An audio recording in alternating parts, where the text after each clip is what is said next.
Comic book movie fans have wanted the X-Men and their supporting characters to join the Marvel Cinematic Universe for some time, and rather excitingly, that's now legally possible given Disney's acquisition of Fox.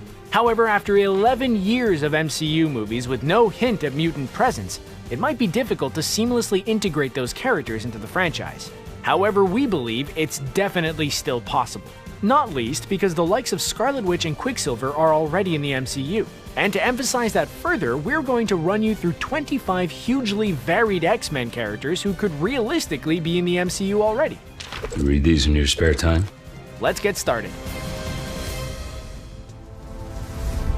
If mutants exist in the MCU, they have to have a history, and there must have been a first mutant. Therefore, Apocalypse, who is depicted as being the first mutant in most Marvel universes, must exist in the franchise. We've already seen him on film in 2016's X-Men Apocalypse, but Oscar Isaac's portrayal was somewhat disappointing. So it would be fantastic to see a better version in the MCU. He could easily have laid dormant for years as well, rendering his absence thus far easy to explain.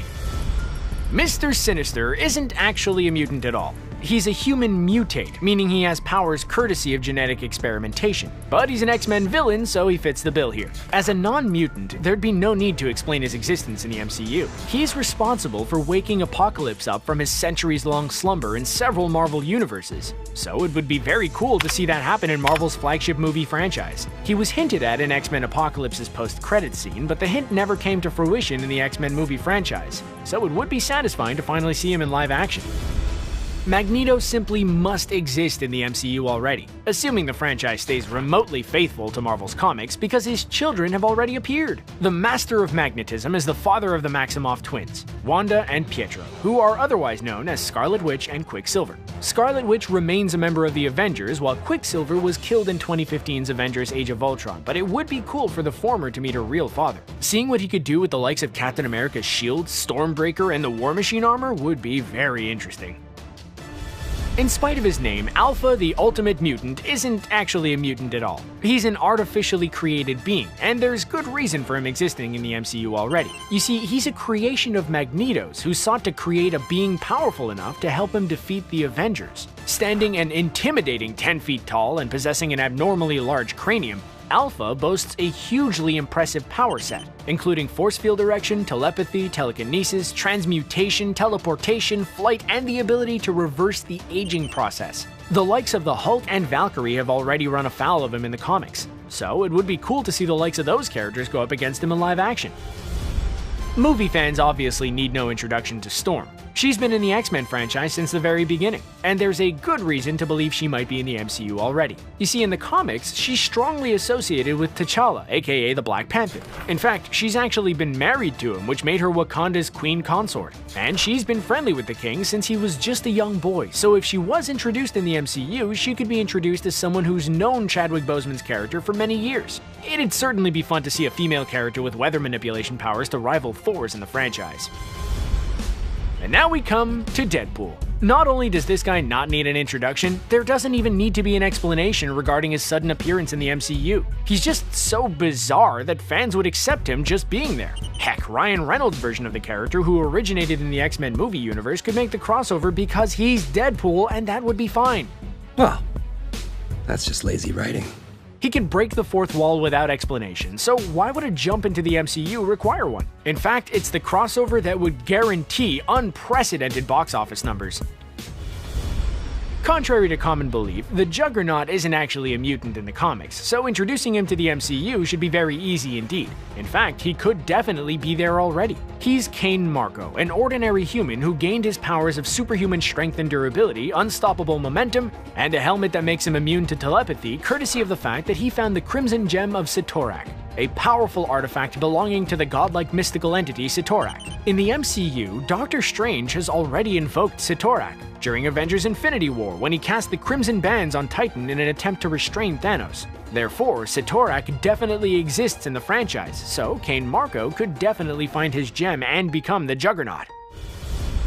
Bolivar Trask is a mere human and the CEO of Trask Industries, so there's really no reason he shouldn't already exist in the MCU. He's appeared in the X-Men movie franchise twice, played by both Bill Duke and Peter Dinklage. But there's no reason a third movie appearance in the MCU shouldn't happen too. Interestingly, Trask existing in the MCU could also mean other related characters of his creation are also in the franchise, such as Phantom X, Nimrod, and Omega Sentinel. He's one of a number of ready-made human villains that mutants could encounter should they appear in Marvel's flagship movie franchise, and his company could become a rival to the numerous existing tech companies in the franchise. Mystique is famously a character who can make herself look like any other person using her mutant power of shapeshifting. We've seen her in the X-Men movie franchise since its inception, but there's every chance she could have been in the MCU all along as well. You see, thanks to the very nature of her powers, she could be hiding in plain sight on MCU Earth, avoiding the hatred of humans by posing as one of them. In fact, she could have been posing as a character we already know. The Skrulls have already proven that shapeshifting powers can fool even the smartest MCU characters, so Mystique could very easily have been doing exactly the same thing for some time. Given that S.H.I.E.L.D. have long existed in the MCU, it's fair to assume that their space-based counterparts might exist as well. And if that's the case, the organization will need a leader. That's where Abigail Brand comes in.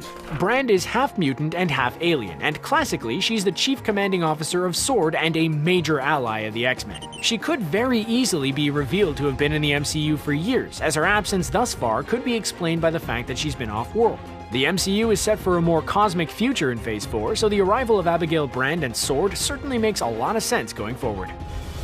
Another character associated with S.W.O.R.D. who could already be in the MCU is Lockheed. Lockheed is a dragon-like alien who encountered the X-Men in the comics when they were in space, and he's become a longtime companion of Kitty Pryde's. And that's where he could have been up until now in the MCU. He's already set to appear in next year's New Mutants movie, assuming it actually gets released, as a companion to Illyana Rasputina, aka Magic. But that doesn't mean he can't also be introduced in the MCU. If the franchise wanted to go really niche, they could even have Lockheed as a part of a live-action Pet Avengers. How amazing would that be? Now, before we continue, we should specify that we know a version of Madame Hydra appeared in Agents of S.H.I.E.L.D. in the Framework reality, played by Mallory Jansen, but a more comic book faithful version in the movies would be cool. And given that Hydra obviously exists in the franchise, that's entirely plausible. You see, Madame Hydra is the name of several different characters who are top female operatives of Hydra. A better depiction of the Viper version, who also appeared in the Wolverine as part of the X-Men movie franchise, would be very cool. And given that she's classically a mere human with extraordinary fighting abilities and a peak physical condition, there'd be no need to give her a complicated mutant backstory. Now, Psylocke may be a mutant, and there may be no reason for her not to have made her appearance felt already if she exists in the MCU, but the fact is, there's evidence to suggest she does. You see, in Avengers Endgame, at that S.H.I.E.L.D. base in 1970, Peggy Carter was heard saying Braddock hasn't checked in, and it's believed that she was referring to the mystical hero Brian Braddock, who is otherwise known as Captain Britain. Well, guess what? Psylocke is his twin sister. Her real name is Betsy Braddock. So if Brian Braddock exists in the MCU, it makes sense that the rest of his family does too. Therefore, this powerful psionic mutant, who we've already seen in the X-Men movies, could appear imminently in the even more popular live-action franchise. But Captain Britain and Psylocke aren't the only Braddock siblings in the Marvel Universe. There's actually another older brother who goes by the name of Jamie. Jamie is a villain who possesses the mutant power to manipulate reality itself, but he's also a schizophrenic who believes reality to be his own dream, which makes him less of a threat than he otherwise would be, but also very unpredictable. He'd be a very interesting character to have in the MCU. If he's been incarcerated due to his mental instability, he'd be one mutant whose absence from the franchise thus far would be extremely easy to explain. William Stryker is another man you should be very familiar with from the X-Men movies, as he's appeared in several installments in the franchise, played by a variety of actors, namely Brian Cox, Danny Huston, and Josh Hellman. He's also another human character, so the lack of mutants to date in the MCU shouldn't remotely hinder his potential introduction to the franchise. He could be introduced as a military man who's already familiar with the likes of General Ross and James Rhodes. And he's a ready-made human villain for any mutants who might be introduced at the same time, given his infamous hatred of them. A world with mutants without Stryker constantly wanting to bring them down wouldn't actually feel right, so he'd actually be a pretty essential inclusion in the MCU if they were introduced.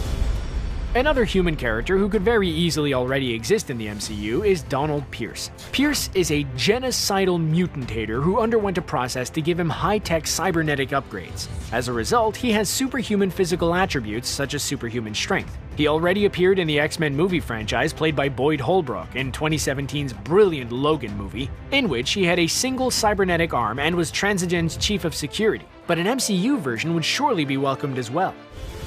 You may not think of Namor as an X-Men character, but he's actually half Atlantean and half human mutant. Plus, he's been a member of the X-Men in the comics. It's no secret that he's been hinted at in the MCU on 2 occasions. First in Iron Man 2 when Atlantis was highlighted on a SHIELD map, then in Avengers Endgame when Okoye mentioned seismic activity in the Atlantic Ocean. Namor is one of Marvel's oldest characters, so it's only right that he appears in their flagship movie franchise. With his superhuman strength and durability, flight, control over sea life, and hydrokinesis, he'd be a great addition to the MCU roster. Moira McTaggart is another character who is human, so she could seamlessly be introduced into the MCU without the need for a complex backstory. You're probably familiar with her already from the X-Men movies, as she's appeared a handful of times in them, most notably played by Rose Byrne. When Byrne played her, she was a CIA officer, but she's actually a geneticist and expert in mutant affairs in the comic books. Maybe, if she appeared in the MCU, her depiction could be more faithful to the comics. And she could appear on the scene if mutants suddenly start emerging as someone who could explain everything about them to the characters who aren't already in the know, which may well be every non-mutant character in the franchise.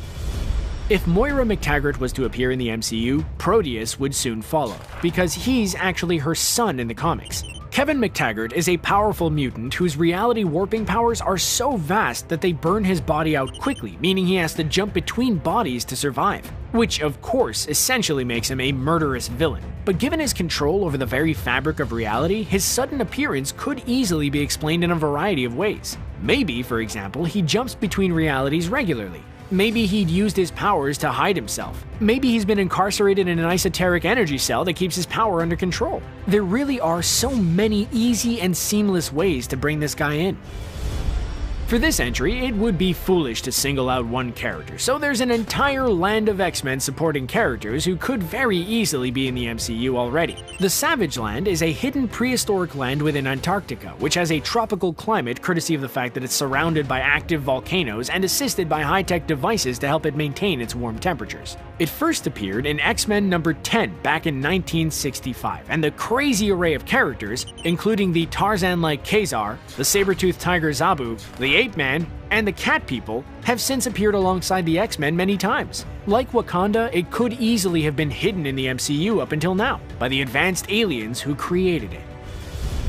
Like the Savage Landers, this entry requires grouping a large number of characters, because it wouldn't make any sense to include 1 or 2. The Shi'ar Empire is a vast collection of alien species, cultures, and worlds situated close to the Skrull and Kree empires. And we know both of those exist in the MCU already, so the Shi'ar could too. It first appeared in X-Men number 97 in 1976, and its characters have since appeared alongside the X-Men on countless occasions. They include the likes of Gladiator and Corvus, who has actually been an X-Men member of sorts in the past, while the X-Man Vulcan was conceived on the Shi'ar throne world before being sent to Earth as a baby. He would later become the Shi'ar Emperor. There are essentially lots of connections between the X-Men and the Shi'ar Empire.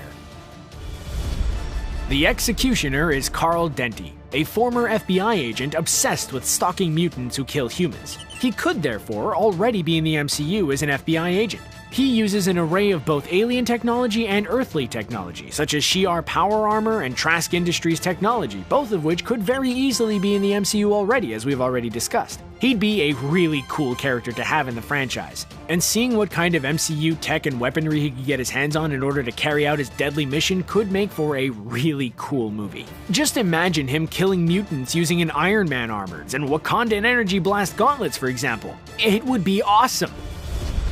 The Phoenix Force is simply a cosmic entity that was born at the time of the Big Bang, so there's absolutely no reason it shouldn't exist in the MCU. It is the immortal and immutable manifestation of the universal force of life and passion. The depictions of it in the X-Men movies were extremely disappointing, so it would be awesome to get a worthy portrayal of the powerful entity in the MCU. Also, given that it was such an important factor in the epic Avengers vs. X-Men comic book arc, its arrival in the franchise could trigger a potential Avengers vs. X-Men movie. And how freaking cool would that be?